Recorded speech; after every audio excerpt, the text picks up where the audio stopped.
ಇಂದೇ ಡೌನ್ಲೋಡ್ ಮಾಡಿ ಮತ್ತು ನಿಮ್ಮ ನೆಚ್ಚಿನ ಶೋಗಳನ್ನ ಆನಂದಿಸಿ. ಸಾಕ್ಷಿ ಇಲ್ಲದೆ ಇರಾದ ಯಾವ ಕೆಲಸನೂ ಮಾಡಲ್ಲ, ಯಾರ ಹೆಸರು ಹೇಳಲ್ಲ.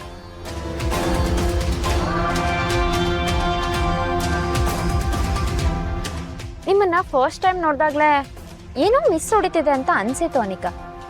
ಆದ್ರೆ ಚಂದ್ರು ನಿಮ್ಗೆ ಇಷ್ಟೊಂದೆಲ್ಲ ಮೋಸ ಮಾಡ್ತಿದ್ದಾರೆ ಅಂತ ನನಗೆ ಗೊತ್ತಾಗ್ಲೇ ಇಲ್ಲ. ನಮ್ಮ ಡ್ಯಾಡ್ ಅವ್ರಿಗಿರೋ ಕೋಪಕ್ಕೆ ಚಂದ್ರನ ಯೂಸ್ ಮಾಡ್ಕೊಂಡಿರ್ಬೋದು, ಬಟ್ ನಾನು ಚಂದ್ರನ ರಿಯಲ್ ಆಗಿ ಲವ್ ಮಾಡ್ತಿದ್ದೀನಿ ರಾಧಾ. ಐನೋ, ನಿಮ್ಮನ್ನು ನೋಡಿದ್ರೇ ನನಗೆ ಗೊತ್ತಾಗ್ತಿದೆ. ಬಟ್ ಚಂದ್ರ ಸರಿ ಇಲ್ಲ ಅನಿಕಾ, ಬರೀ ಮೋಸ ಮಾಡೋದೇ ಅವನ ಕೆಲಸ. ಮೊದಲು ಬಂಗಾರಮ್ಮನ ಹತ್ರ ಆಸ್ತಿ ಇತ್ತು ಅಂತ ವಸನ ಲವ್ ಮಾಡಿ ಮದುವೆ ಮಾಡ್ಕೊಂಡ.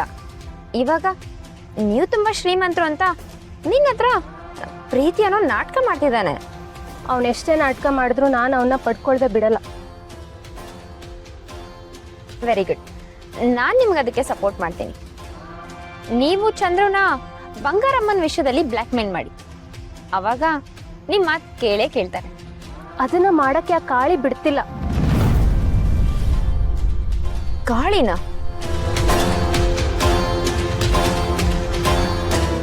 ಹೌದು ರಾಧಾ, ಮದ್ವೆ ಮನೇಲಿ ಆ ಕಾಳಿಗೆಲ್ಲ ವಿಷಯ ಗೊತ್ತಾಗಿ ಹೋಗಿದೆ. ಅದಕ್ಕೆ ಅವ್ನು ಚಂದ್ರಗ್ ಸಪೋರ್ಟ್ ಆಗಿ ನಿಂತಿದ್ದಾನೆ. ನಾನೇನಾದ್ರೂ ಚಂದ್ರನ ಬ್ಲ್ಯಾಕ್ ಮೇಲ್ ಮಾಡಿದ್ರೆ ಆ ಕಾಳಿ ಸರೆಂಡರ್ ಆಗಿ ನನ್ನ ಮತ್ತೆ ಡ್ಯಾಡ್ನ ಸಿಕ್ಕಾಕ್ಸ್ತಾನಂತೆ. ಆ ಕಾಳಿ ಹೀಗೆಲ್ಲ ಹೇಳದ್ನ? ಹೌದು, ಅವನೇನಾದ್ರೂ ಹೇಳ್ದ ಹಾಗೆ ಮಾಡಿದ್ರೆ ನಾನು ಡ್ಯಾಡ್ ಲಾಕ್ ಆಗ್ಬೇಕಾಗತ್ತೆ. ನನಗದೇ ಭಯ ಆಗ್ತಿರೋದು. ನೀನ್ ಯಾಕೆ ಭಯ ಪಡ್ತೀಯ ಅನಿಕಾ? ಹೇಗಿದ್ರು ಬಂಗಾರಮ್ಮನ್ ಶೂಟ್ ಮಾಡಿರೋದು ಆ ಚಂದ್ರ ತಾನೆ, ಅವನ್ ಲಾಕ್ ಆಗ್ತಾನೆ ಬಿಡಿ. ಇಲ್ಲ, ಬಂಗಾರಮ್ಮನ ಶೂಟ್ ಮಾಡಿದ್ದು ಚಂದ್ರು ಅಲ್ಲ. ಏನ್ ಹೇಳ್ತಾ ಇದೀರಾ? ಚಂದ್ರ ಶೂಟ್ ಮಾಡಿಲ್ವಾ? ಮತ್ ಯಾರು ಮಾಡಿದ್ದು? ನಾನೇ.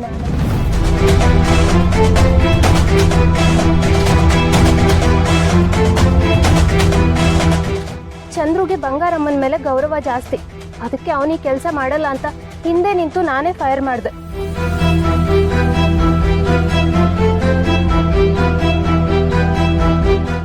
ಅಷ್ಟೇ ಅಲ್ಲ, ಹಾಸ್ಪಿಟ್ಲಿಗೆ ಹೋಗಿ ವಿಷದ ಇಂಜೆಕ್ಷನ್ನ ಇಂಜೆಕ್ಟ್ ಮಾಡಿ ಬಂಗಾರಮ್ಮ ಸಾಯೋ ಥರ ಮಾಡಿದ್ದು ನಾನೇ.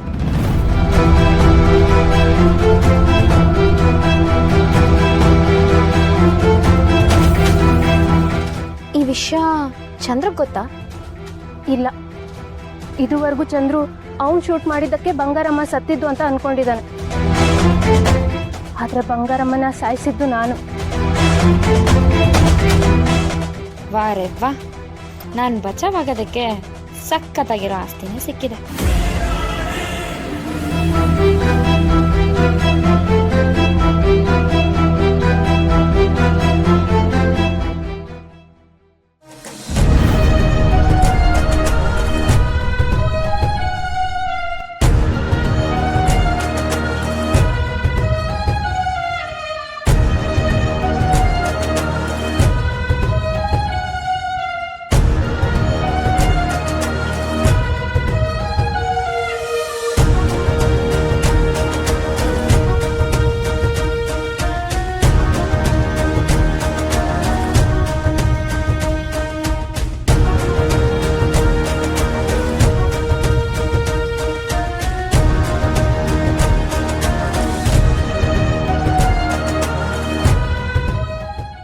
ಇವಳನ್ನ ಕದ್ದು ಮುಚ್ಚಿ ಹೋಯ್ತಾರದು ನೋಡಿದ್ರೆ ನಂಜಮ್ಮ ಹೇಳ್ದಂಗೆ ಏನೋ ಮಸ್ಲತ್ ನಡೆಸ್ತಾಳೆ. ಅದು ಎಲ್ಲಿಗೆ ಹೋಯ್ತಾವಳೆ ಅಂತ ತಿಳ್ಕೊಂಡು ಇವಳು ಗುಟ್ಟನ್ನ ರಟ್ಟು ಮಾಡಲೇಬೇಕು.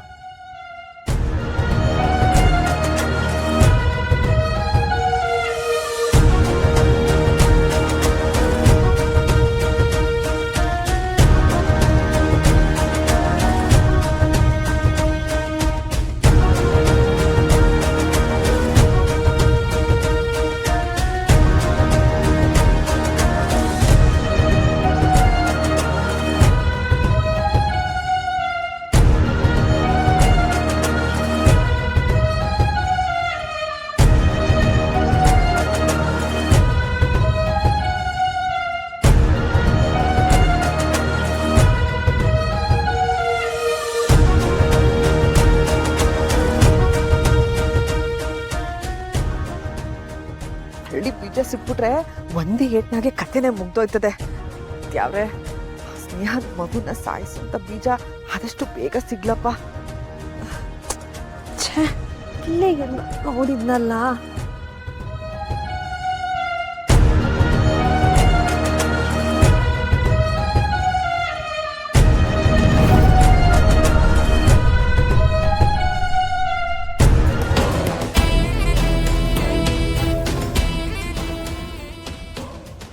ಅಯ್ಯಯ್ಯೋ, ಈ ದ್ರಾಬೆ ನನ್ನ ಮಗ ಹಿಂದೆನೆ ಬಂದವನೆ.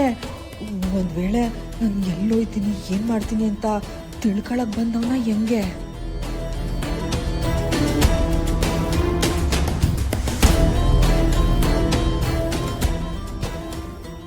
ಈಗೇನಾದ್ರೂ ನನ್ನ ಅಲ್ಲಿ ಇಲ್ಲಿ ಅಂತ ಹೇಳಿದ್ರೆ ನಾನು ಸುಳ್ಳು ಹೇಳ್ತೀವಿ ಅಂತ ಗೊತ್ತಾಗೋಯ್ತದೆ.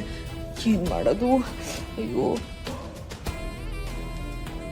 ಹೆಂಗಾದ್ರೂ ಸರಿ ಮೊದ್ಲಿನಿಂದ ಕಾಲ್ ಕೀಳ್ಬೇಕು.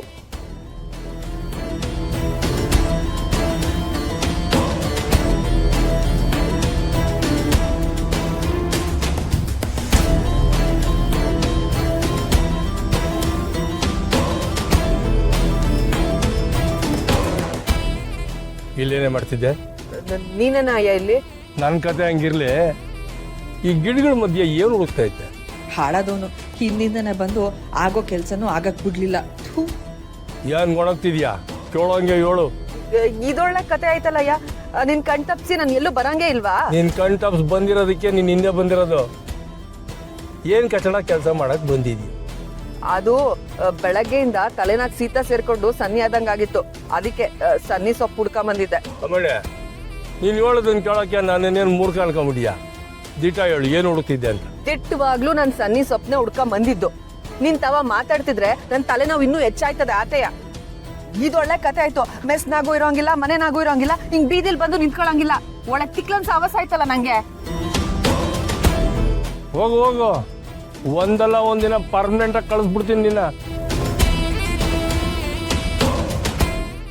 ಏನ್ ಹುಡುಕ್ತಿರ್ಲಿಲ್ಲ ಅವಳು?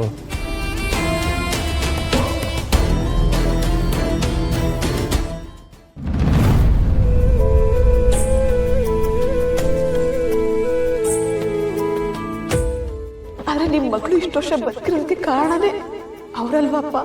ಈ ಮನೆಯವರೆಲ್ಲ ನನ್ ಮರು ಜನ್ಮ ಕೊಟ್ಟಿದ್ದಾರೆ. ಅವ್ರ ಋಣ ತೀರ್ಸೋದಕ್ಕೆ ನನಗೊಂದು ಅವಕಾಶ ಸಿಕ್ಕಾಗುತ್ತೆ. ನನ್ನ ಜೀವಕ್ಕೋಸ್ಕರ ಸ್ವಾರ್ಥಿಯಾಗಿ ಅವ್ರಗಳ ಕನಸನ್ನ ನುಚ್ಚೂರು ಮಾಡೋದಕ್ಕೆ ನನ್ಗೆ ಇಷ್ಟ ಇಲ್ಲಪ್ಪ. ನಿಮ್ ಮಗಳು 9 ತಿಂಗಳಾದ್ರೂ ಬದುಕಿರ್ಬೇಕು ಅಂದ್ರೆ ನೀವು ಈ ವಿಷಯನ ಯಾರಿಗೂ ಹೇಳ್ಬಾರ್ದು. ನನ್ನ ಮೇಲೆ ಆಣೆ.